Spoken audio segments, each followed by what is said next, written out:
A dusty wind swept through the streets of Silver Creek as 3 riders appeared on the horizon, their horses' hooves kicking up clouds that seemed to herald trouble. The late afternoon sun cast long shadows across weathered wooden buildings, while townsfolk hurried inside, doors clicking shut in their wake. Sheriff Thomas McCray sat quietly in his usual spot outside the saloon, his weathered hands folded across his lap. At 65, his hair had long since turned silver, and deep lines carved paths across his sun-beaten face. Most folks these days saw him as little more than a relic, a reminder of wilder times best forgotten. The riders drew closer, their approach deliberate and menacing. Leading them was Caleb Johnston, a man whose reputation for cruelty had spread across 3 territories. His black duster coat flapped in the wind like crow's wings, and a silver-plated revolver gleamed at his hip. "Well, well," Caleb's voice carried across the empty street as he reined his horse to a stop. "What do we have here, boys? Looks like this town's got itself a museum piece for a sheriff." His companions, hard-faced men with cold eyes, chuckled on cue. The shorter one, with a nasty scar running down his cheek, spat into the dust. "Ain't that sweet? They let him keep the badge and everything." McCray didn't move, didn't even seem to acknowledge their presence. He just kept sitting there, still as stone, watching the sunset paint the sky in shades of blood and gold. Caleb dismounted, his spurs jingling with each deliberate step as he approached the old lawman. "Hey, old-timer, you hear me talking to you, or has age taken your hearing along with your usefulness?" The sheriff's eyes, sharp as a hawk's despite his years, finally shifted to meet Caleb's gaze. There was something in that look, something that should have warned them, but Caleb was too busy playing to his audience. "Boys," Caleb announced, spreading his arms wide, "looks like we found ourselves the perfect town. What kind of place trusts its safety to a man who probably can't even draw his gun anymore?" The gang's laughter echoed off the buildings, but McCray's expression never changed. He simply adjusted his hat slightly, his voice coming out soft but clear as a mountain stream. "Son, that's your first mistake." What happened next would leave those outlaws wishing they'd never set eyes on Silver Creek or its aging sheriff. Tell us in the comments, have you ever underestimated someone because of their age? How did that work out for you? Don't forget to subscribe for the next chapter of this incredible story of justice and redemption in the Old West. The gang's arrival cast a dark shadow over Silver Creek that stretched far beyond that first evening. By sunrise the next morning, Caleb Johnston and his men had already claimed the Golden Nugget Saloon as their base of operations, their raucous laughter and cruel taunts becoming a constant reminder of the town's newfound misery. Sarah Miller, who ran the general store, learned their brutality firsthand when she refused to donate supplies to their cause. Within hours, her front window lay shattered, merchandise scattered across the wooden sidewalk like broken dreams. "Next time," Caleb had drawled, casually cleaning his nails with a knife, "we might not be so gentle about asking." The townspeople watched helplessly as similar scenes played out day after day. Even Marcus Thompson, the burly blacksmith, who'd once wrestled a wild stallion to the ground, kept his head down when Caleb's men passed by. The gang had grown to 7 now, each new addition bringing fresh cruelty to their reign of terror. From his position outside the sheriff's office, McCray observed it all. His silence puzzled many, but those who looked closer might have noticed how his eyes tracked every movement, how his hand never strayed far from his holster. Some townsfolk whispered that he was too old, too afraid to act. Others remembered who he had been and waited. "You're just going to sit there?" young Deputy Wilson had demanded one afternoon, his face flushed with anger and shame. "While they destroy everything we've built?" McCray had simply cleaned his revolver, each movement precise and deliberate. "Sometimes," he'd replied, his voice steady, "you need to let a snake show its whole length before you cut off its head." But patience was wearing thin. Every day brought new horrors. The gang forced merchants to pay protection fees, roughed up anyone who dared protest, and turned the once peaceful town into their personal playground. Women hurried through the streets with downcast eyes, while men's hands curled into helpless fists at their sides. One particularly cruel afternoon, Caleb's newest recruit, a wiry man they called the Viper, decided to demonstrate his authority by terrorizing Mrs. Henderson's young grandson. The boy's crime? Accidentally bumping into him outside the barbershop. "Apologize properly," the Viper had snarled, holding the terrified child by his collar. "Or maybe I'll teach you some manners with my belt." The boy's frightened sobs drew a crowd, but no one dared intervene. No one except Sheriff McCray, who appeared like a ghost at the edge of the gathering. He didn't draw his weapon or make any aggressive moves. He simply stood there, those hawk-sharp eyes fixed on the Viper. "Let him go," McCray said softly, his words barely carrying above the wind. The Viper's laugh was ugly. "Or what, old man? You'll bore me to death with stories about the good old days?" But something in McCray's unwavering stare made the Viper's grip loosen just enough for the boy to slip free and run to safety. As the crowd dispersed, McCray's gaze met Caleb's across the street. At that moment, both men knew a storm was brewing in Silver Creek, one that would leave only one of them standing. Before Caleb Johnston ever set foot in Silver Creek, Thomas McCray had been a different kind of legend. Those who remembered those days spoke of him in hushed, reverent tones, their eyes distant as they recalled a man whose lightning-fast draw had brought justice to the lawless territories. The saloon's bartender, Old Pete, remembered it best. "Used to be," he'd tell anyone who'd listen. "McCray could drop 3 men before they could clear leather. Saw it myself in '82 when the Carson gang thought they could rob my place. They didn't even see him move. Just 3 shots, clean as morning frost, and it was over." But the true story of Sheriff McCray's legend began one brutal summer morning 15 years ago.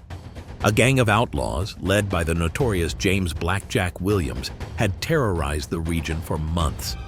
McCray tracked them relentlessly, following their trail of destruction across 2 territories. The final confrontation took place in a narrow canyon outside of Redemption Pass. McCray, alone against 8 hardened killers, emerged victorious. The details of that battle became almost mythical, how he'd used the terrain to his advantage, picking them off one by one until only Blackjack remained. "Your reputation is earned, lawman," Blackjack had spat, blood trickling from a wound in his shoulder. "But this ain't over, not by a long shot."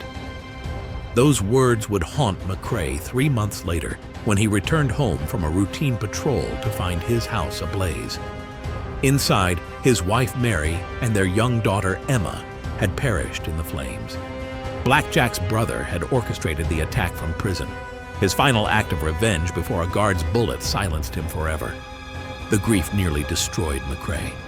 For weeks he sat in his darkened house, his badge gathering dust on the table beside an empty whiskey bottle. The townspeople whispered about his absence, wondering if the great lawman had finally been broken. But McCray didn't break. He hardened. When he emerged from his solitude, his hair had turned silver, and his eyes carried a weight that made even the bravest men step aside. He continued his duties, but the legendary quick-draw artist became more methodical, more patient. He learned that justice, like revenge, was a dish best served cold. "Never saw him smile after that," Pete would say, wiping down the bar with a worn rag. "But I never saw him back down from a fight either. Just got quieter, more dangerous-like. Started watching instead of acting, studying folks like he was reading a book written in their souls." Now, as Caleb's gang brought chaos to Silver Creek, those who knew McCray's history recognized the familiar signs. The way he watched, the careful notation of their patterns, the seemingly passive acceptance that masked a predator's calculating patience. "You think he's too old?" Pete had asked Deputy Wilson one evening, his voice low. "Brother, what you're seeing ain't age, it's experience. And there ain't nothing more dangerous than a man who's lost everything once and won't let it happen again."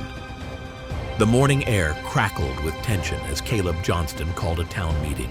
The gang had herded everyone into the dusty main street, their guns glinting menacingly in the early sunlight. Even the children were forced to attend. clutching their mothers' skirts as the outlaw leader strutted before them like a preening rooster. "Good people of Silver Creek," Caleb announced, his voice dripping with mock courtesy. "I've decided it's time we formalize our arrangement. After all, good protection doesn't come cheap these days." Sheriff McCray stood at the edge of the crowd, his weathered face unreadable as Caleb continued his speech. The outlaw's boots kicked up small clouds of dust with each theatrical step, his silver-plated revolver catching the light. "Starting tomorrow, every business in town will pay 20% of their earnings for our services. Farmers will contribute a quarter of their harvest. Anyone who can't pay in goods or cash." He paused, his smile turning cruel. "Well, we can always work something out." A murmur of distress rippled through the crowd. 20% would barely leave enough to feed their families, let alone keep their businesses running. Marcus Thompson, the blacksmith, stepped forward, his massive hands clenched into fists. "This is robbery," he protested. "We can't—" The crack of Caleb's pistol split the air. The bullet kicked up dirt between Marcus's feet, sending him stumbling backward. "That was a warning," Caleb snarled. "Next one goes somewhere more permanent." The crowd fell silent, fear written plainly on their faces. Caleb holstered his gun with a flourish, clearly enjoying their terror. Then his gaze fell on McCray, and his expression shifted to one of calculated malice. "And you, old man," he called out, "what do you think about our new arrangement?" McCray didn't respond immediately. He simply studied Caleb with those hawk-sharp eyes, the same way he'd been watching them all week. Finally he spoke, his voice carrying clearly across the silent street. "I think you're making your second mistake, son." Caleb's face darkened. In 3 quick strides, he crossed to where McCray stood, getting so close their noses nearly touched. "That right? And what exactly are you going to do about it, old-timer? Wave your cane at us?"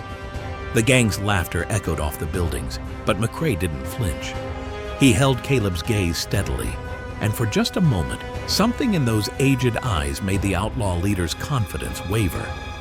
"Last chance," McCray said quietly. "Take your men and ride out. Otherwise, what happens next is on your head." Caleb stepped back, his hand resting on his gun. "You know what, boys? I think it's time we showed this relic what happens to lawmen who don't know when to retire." That night, as Silver Creek citizens locked their doors and prayed for deliverance, Sheriff McCray sat alone in his cabin on the edge of town. A single lantern cast dancing shadows on the wall as he stared at the revolver lying on his table. It was an old weapon, well maintained but scarred from years of use. Like its owner, it had seen better days, but there was still plenty of fight left in both of them. Just as the moon began its climb into the night sky, 3 shadows crept along the darkened streets of Silver Creek. Marcus Thompson, young Deputy Wilson, and Sarah Miller from the general store made their way cautiously to Sheriff McCray's cabin, careful to avoid the watchful eyes of Caleb's men. McCray was waiting for them, as though he'd known they would come. The lantern light cast deep shadows across his face as he opened the door, wordlessly gesturing them inside. The cabin was sparse but orderly, with wanted posters covering one wall and a gun belt hanging beside them. "Sheriff," Marcus began, his voice barely above a whisper, "we can't take much more of this. The town's dying under Caleb's boot, and folks are talking about leaving." Sarah stepped forward, her normally gentle features hardened with determination. "We remember who you were, who you are. Please, there must be something we can do." McCray studied them for a long moment, his weathered hands resting on the back of a wooden chair.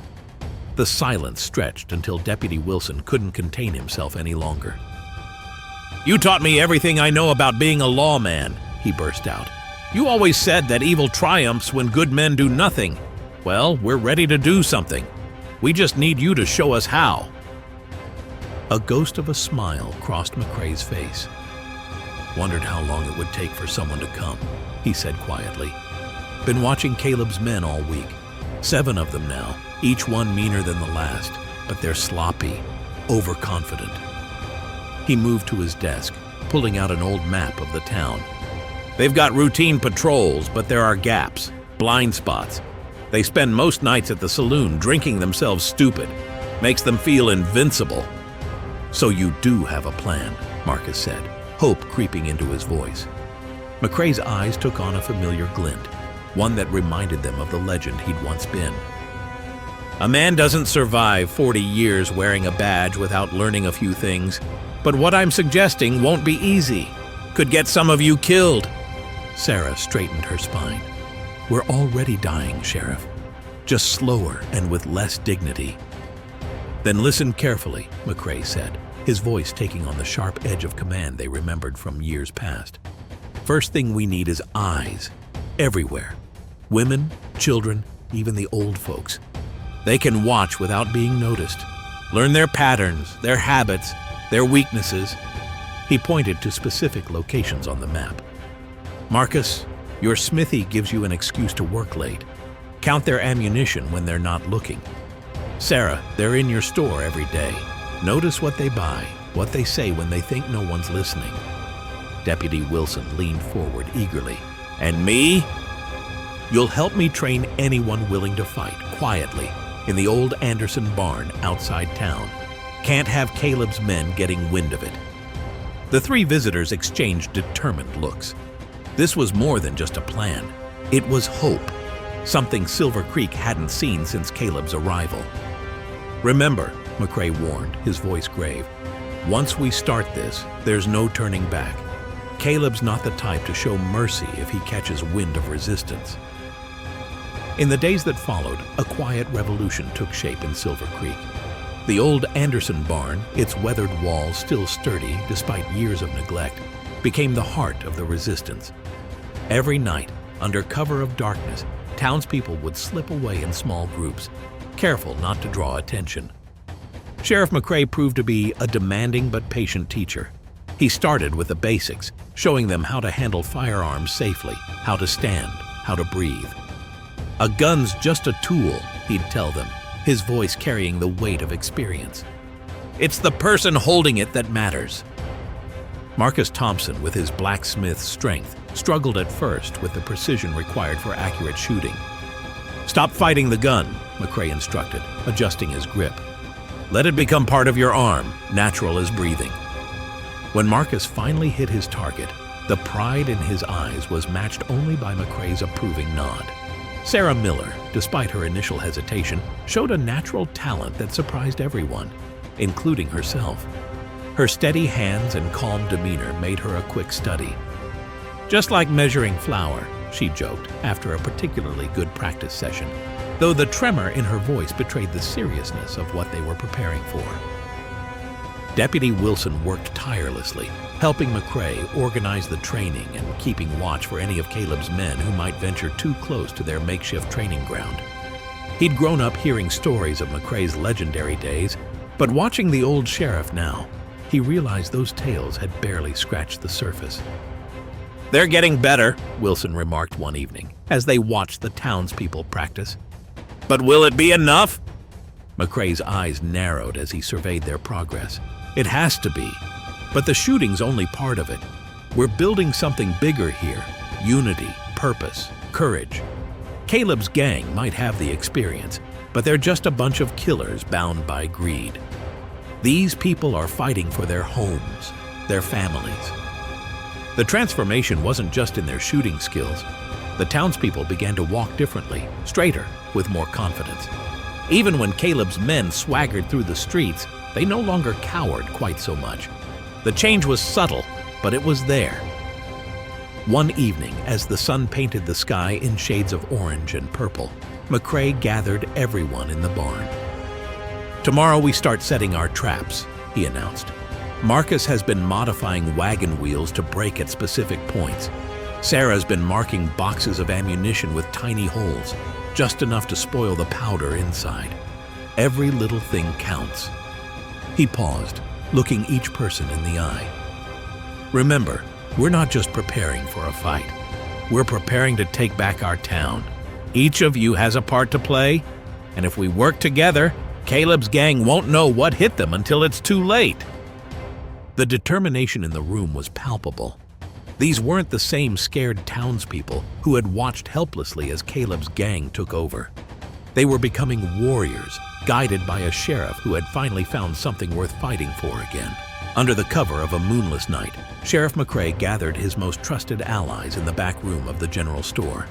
A detailed map of Silver Creek lay spread across the table, its corners weighed down by bullets. Candlelight flickered across determined faces as McCray outlined the final phase of their plan. "Caleb's getting greedy," McCray explained, his finger tracing a path along the town's main street. "His men have been watching the bank, noting when deposits come in. According to Sarah's observations, they're planning to hit it soon, probably when the mining payroll arrives next week." Deputy Wilson leaned forward, his young face serious in the dim light. "How can you be sure they'll make their move then?" "Because I made sure they overheard the bank manager discussing it," McCray replied, a glimmer of his old cunning showing through. "The payroll's coming in right enough, but it'll be going straight to my office instead. The bank's going to be our trap." Marcus Thompson nodded slowly, understanding dawning on his face. "And with the bank being at the center of town—" "Exactly," McCray confirmed. "We'll have clear lines of sight from every direction. The hotel balcony, the church bell tower, even the stable roof. No escape routes." Sarah Miller, who had been quietly studying the map, pointed to several locations. "I've already started storing medical supplies here, here, and here, just in case things don't go as planned." McCray's expression softened slightly. "Good thinking. In a fight like this, we have to prepare for everything. Now, about positioning our people." He began assigning locations, each chosen to maximize their advantage. The former school teacher, Mrs. Henderson, would watch from her second-floor window, ready to signal when Caleb's gang approached. Marcus would be in his smithy, prepared to block the eastern escape route. Every person had a role, every position carefully considered. "What about Caleb himself?" Wilson asked, voicing the concern they'd all been harboring. "He's not going to go down easy." McCray's eyes hardened. "Caleb's mine. Been watching him all these weeks, learning his habits. He favors his right side, pulls his gun high. Fast, but not as fast as he thinks he is. When the time comes, I'll handle him." A heavy silence fell over the room. They all knew what was at stake. If their plan failed, there would be no second chances. Caleb's revenge would be swift and merciless. "One more thing," McCray added, his voice cutting through the tension. "Once this starts, there's no stopping until it's finished. Anyone who's not completely sure should back out now. No shame in it." He looked around the room, meeting each person's gaze. But no one moved, no one spoke. The time for doubt had passed. These people, who weeks ago had been terrorized by Caleb's gang, now stood ready to fight for their town. "All right then," McCray said, rolling up the map. "Get some rest. Tomorrow we start moving everything into position. And remember, not a word to anyone outside this room. The element of surprise is our biggest advantage." The night of the trap arrived with an eerie stillness. A crescent moon hung low in the sky, providing just enough light to cast long shadows across Silver Creek's empty streets. From his position near the sheriff's office, McCray watched as Caleb's gang gathered at the edge of town, their dark silhouettes moving with predatory purpose. They'd taken the bait perfectly. Earlier that day, the bank manager had made a show of receiving several heavy strongboxes, deliberately visible through the bank's large front windows. Now, just as McCray had predicted, Caleb couldn't resist the temptation of such a promising score. "Look at them," Caleb sneered, his voice carrying clearly in the night air as his gang approached the bank. "Not a guard in sight. This town's even more pathetic than I thought." The Viper chuckled, checking his pistol. "Maybe that old sheriff finally wised up and ran off. Haven't seen him all day." "Probably hiding under his bed," another gang member jokes, earning rough laughter from his companions. McCray remained motionless in the shadows, watching as the gang tied their horses to the hitching post. 7 men, just as expected. He could see Marcus Thompson's signal lantern flickering briefly from the smithy. Everyone was in position. Sarah Miller and her group were safely hidden in the hotel, armed and ready. Deputy Wilson and his men waited in the alley behind the bank. Caleb swaggered up to the bank's front door, his confidence evident in every step. "Boys," he announced, pulling out his lockpicks. "time to make a withdrawal." The lock clicked open with practiced ease, and the gang filed into the bank, their boots echoing on the wooden floor. Through the windows, McCray could see them spreading out, checking for any signs of resistance. Finding none, they moved toward the vault, their greed making them careless. "This is too easy," the Viper said, his scarred face split in a grin as they approached the vault. "Should have done this weeks ago." Caleb reached for the vault handle, then paused. Something in the air had changed. A tension, a feeling of wrongness that his survival instincts recognized too late. He spun around just as McCray's voice cut through the darkness. "Looking for something, boys?" The sheriff stood in the doorway, his silhouette framed by moonlight. Behind him, shadows moved as armed townspeople emerged from their hiding places, covering every exit with raised weapons. Well, well, Caleb drawled, though his casual tone couldn't quite hide his surprise. the old man finally decided to join the party. "Last chance," McCray said quietly, his hand hovering near his holster. "Throw down your guns and walk out of here in chains, or don't walk out at all." The Viper's hand twitched toward his gun, but Caleb held up a hand, stopping him. His eyes narrowed as he studied McCray, really seeing him for the first time. Gone was the seemingly frail old man they'd mocked. In his place stood a legend, a lawman whose reputation had been built on the bodies of men who'd made the mistake of underestimating him. The tension in the bank stretched like a drawn bowstring, ready to snap at the slightest movement. Moonlight filtered through the windows, casting strange shadows across the faces of Caleb's gang as they stood frozen, their eyes darting between their leader and the old sheriff who had outmaneuvered them. "You think you've got us trapped?" Caleb's voice carried a dangerous edge. 7 against 1 old man? Those aren't odds I'm worried about." McCray's weathered face remained impassive. "Count again!" As if on cue, more shadows moved outside the windows. Marcus Thompson's massive frame appeared in one doorway, his shotgun steady. Sarah Miller and 3 others covered the back entrance, their rifles gleaming in the moonlight. Deputy Wilson and his group emerged from behind the teller's counter, where they'd been hiding all along. 12 guns on you now," McCray said quietly. "And every person holding them has spent weeks preparing for this moment." The Viper's face contorted with rage. "You played us, you old bastard!"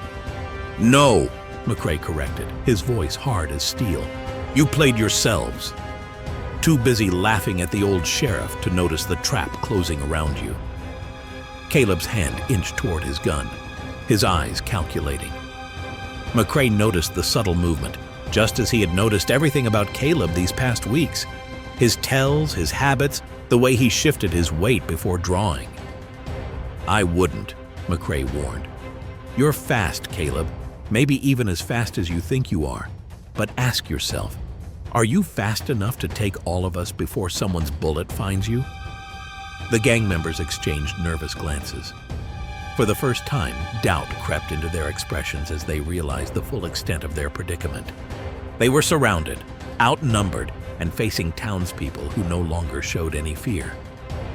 "Maybe we can make a deal," Caleb suggested, his charm surfacing like oil on water. "There's enough money in that vault to make everyone here rich. Why not split it? No one has to die tonight." McCray's response was cut short by a sudden movement. The Viper, unable to contain his rage any longer, went for his gun. The action sparked chaos as multiple things happened at once.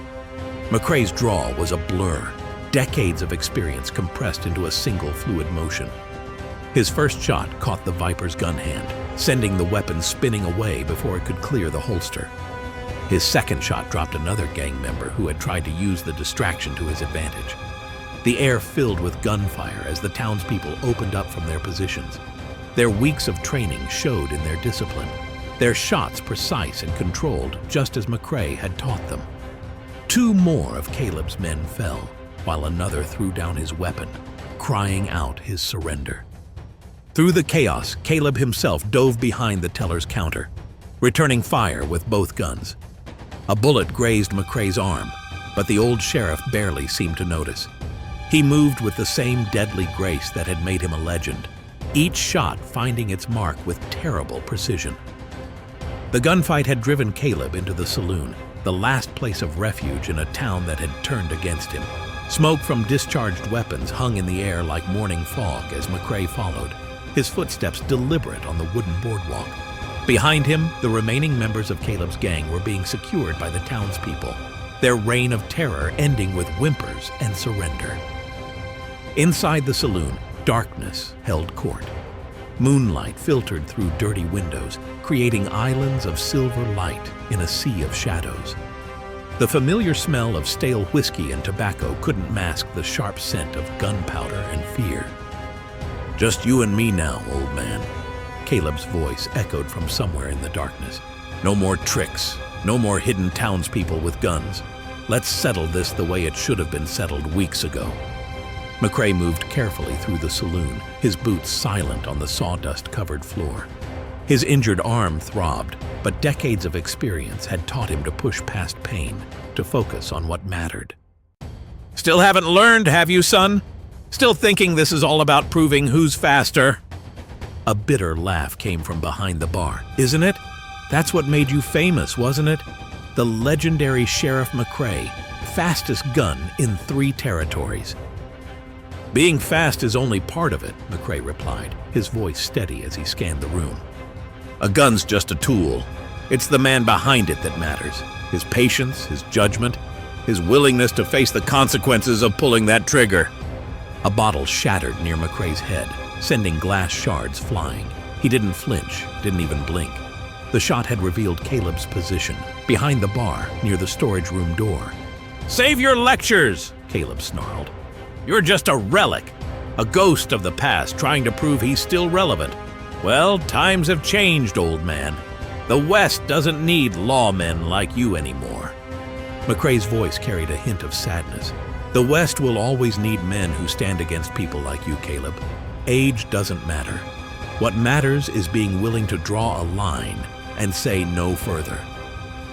Suddenly, Caleb burst from behind the bar, both guns blazing, but McCray had been ready, had known from watching him that Caleb couldn't resist a dramatic gesture.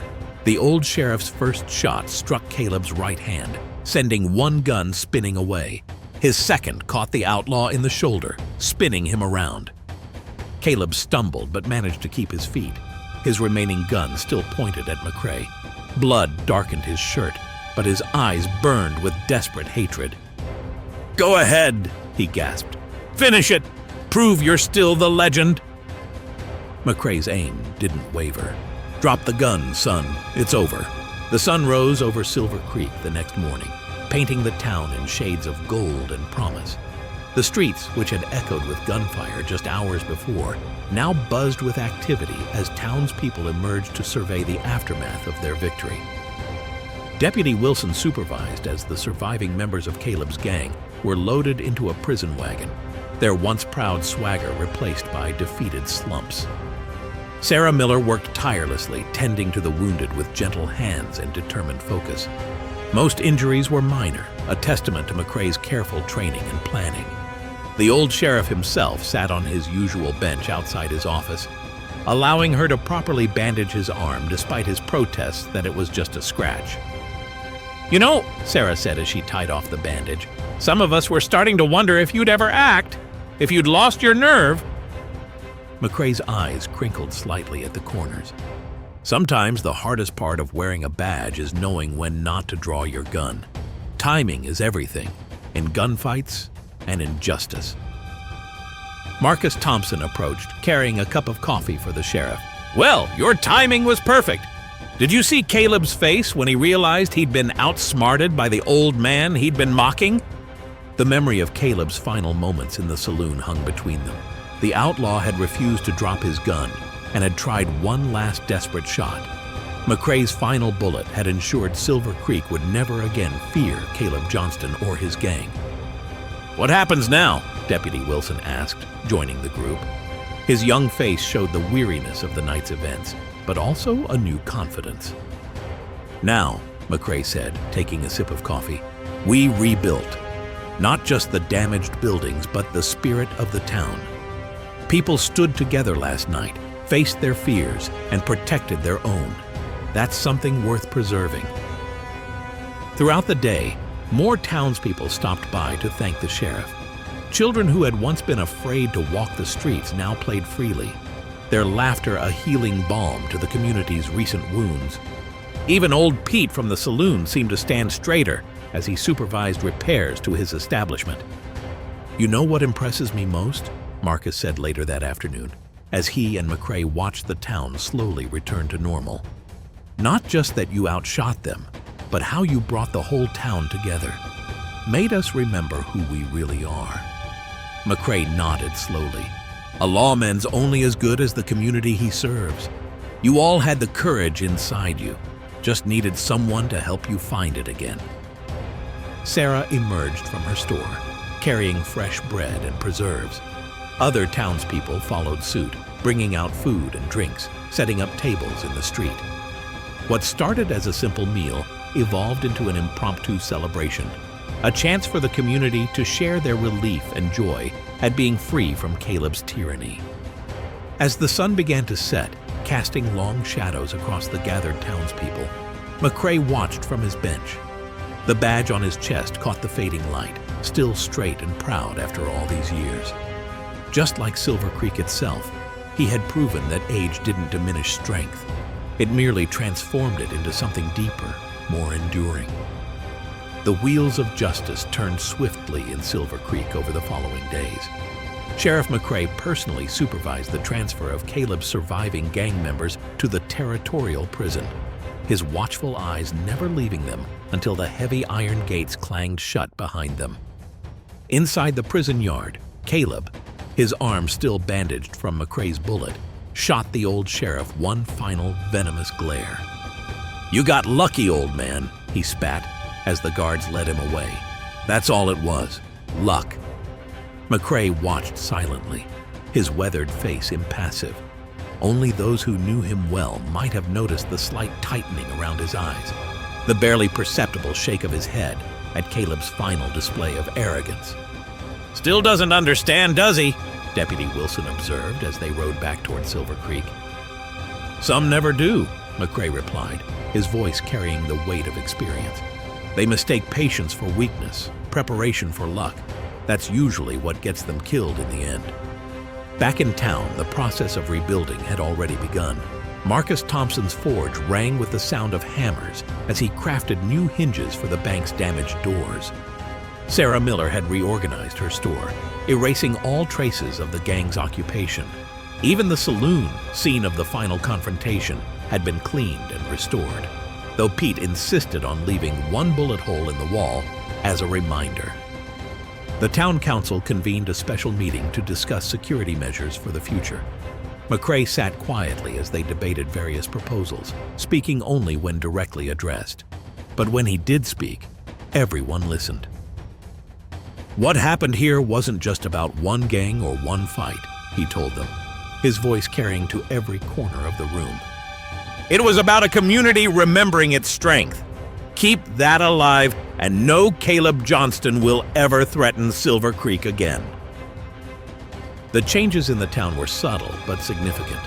People walked taller, spoke more confidently. The shooting lessons continued, now as regular training sessions for a newly formed citizens' militia. Even the children played different games, no longer cowboys and outlaws, but deputies protecting their town. Word of Silver Creek's victory spread across the territory. Other communities facing similar threats sent representatives to learn how one small town had stood up to a gang of hardened outlaws. McCray received them all with the same patient wisdom, emphasizing that true strength lay not in guns or badges, but in unity and courage. One evening, as McCray sat in his office completing paperwork on Caleb's case, Deputy Wilson brought him a telegram from the territorial governor. The message was brief but clear, commending both the sheriff and the town for their handling of the situation. "They're calling you a hero again," Wilson said, unable to hide his pride in his mentor. McCray folded the telegram carefully and placed it in his desk drawer. "The real heroes are out there," he said, nodding toward the town beyond his window. Ordinary people who found the courage to stand up for what's right. That's worth more than any commendation. As life in Silver Creek settled into a new rhythm, a young man named Tommy Parker began spending more time around the sheriff's office. Fresh from the Territorial Academy, his badge still gleaming with newness, he watched McCray with undisguised admiration. "Sheriff," Tommy said one quiet afternoon, his voice carrying the nervous energy of youth, "I was wondering if you might, if you could teach me, not just about being a lawman, but about everything you know." McCray looked up from his paperwork, studying the young deputy with those hawk-sharp eyes. He saw something of himself in Tommy's earnest face, the same determination, the same desire to make a difference that had driven him all those years ago. "Being a lawman isn't just about wearing a badge or being good with a gun," McCray said finally, setting down his pen. "It's about understanding people, reading situations, knowing when to act and when to wait." Tommy nodded eagerly. "Like you did with Caleb's gang? Everyone said you were afraid to act, but you were really just waiting for the right moment." A ghost of a smile crossed McCray's face. "Sit down, son. Let me tell you about my first year wearing the badge. Made every mistake you could think of. Too quick to draw, too slow to listen. Nearly got myself killed half a dozen times." Over the following weeks, McCray took Tommy under his wing. He taught him to observe, to think before acting, to understand that every decision a lawman makes carries weight. They would sit for hours on the porch of the sheriff's office, McCray sharing wisdom earned through decades of service. "Watch how people move," he'd say, nodding toward passers-by. "Their walk, their gestures, the way they carry themselves, it all tells a story. Learn to read those stories, and you'll know trouble before it starts." The townspeople noticed this mentorship with approval. They saw in Tommy the future of law enforcement in Silver Creek, shaped by McCray's experience and guidance. The young deputy soaked up every lesson, every story, every piece of advice like parched earth drinking rain. "You know what the hardest lesson is?" McCray asked one evening as they watched the sunset paint the sky. "Learning that sometimes the best way to uphold the law is to prevent trouble rather than fight it. A bullet can stop a criminal, but understanding and wisdom can stop a crime before it happens." Tommy considered this, his young face thoughtful. "Is that why you're teaching me? To pass on more than just gun skills?" McCray nodded slowly. "Silver Creek needs its next generation of protectors, people who understand that wearing a badge isn't about power. It's about responsibility, about serving others." The final chapter of our story dawns on a cool autumn morning, 5 years after Caleb's gang met their fate. Sheriff McCray sits in his familiar spot outside the office, his silver hair catching the early light. The town of Silver Creek has flourished, its streets bustling with new businesses and families drawn by tales of a community that stood together against tyranny. Tommy Parker, now a full-fledged deputy with experience in his eyes, walks the morning patrol with the same watchful care his mentor taught him. The legend of the old sheriff and the town that found its courage has spread far beyond the territory, becoming a story parents tell their children about standing up for what's right. Inside McCray's cabin, his old revolver hangs above the fireplace, retired but not forgotten.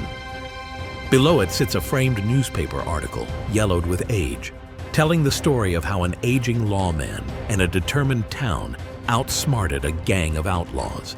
But more precious than any memento are the changes visible in Silver Creek itself. The citizens still maintain their shooting practice, though now it's more tradition than necessity. Every Saturday they gather at the Anderson barn, teaching their children the lessons McCray taught them about responsibility, courage, and community. Sarah Miller's daughter, now 12, shows the same steady hand her mother displayed during those crucial days. "You know," McCray tells Tommy one evening as they share coffee on the porch, "when I first pinned on this badge, I thought being a lawman was about being the fastest, the toughest. Took me years to learn it's really about bringing out the best in others." The town has become a symbol of hope across the territory. Other communities send their deputies to learn from McCray, though these days he lets Tommy handle most of the training. The old sheriff prefers to watch, offering quiet guidance when needed. His presence a reminder of the strength that can be found in wisdom rather than force. As the sun sets on Silver Creek, casting long shadows across streets that once trembled under Caleb's rule, McCray reflects on the true legacy of those days. Not the gunfight in the saloon or the clever trap that brought down a gang of outlaws, but the awakening of a community spirit. The real victory, he often tells those who ask about those days, wasn't in the bullets we fired, but in the courage we found together. Sometimes it takes facing your worst fears to discover your greatest strength. And so the legend lives on, not just of an old sheriff who proved age hadn't dulled his edge, but of a town that learned to stand tall, of people who discovered their own courage, and of a legacy that continues to inspire long after the echo of gunfire has faded into history. Tell us in the comments, what's your favorite story of standing up against injustice? Have you ever been part of a community that came together in the face of adversity? Don't forget to subscribe for more tales of courage, justice, and redemption in the Old West.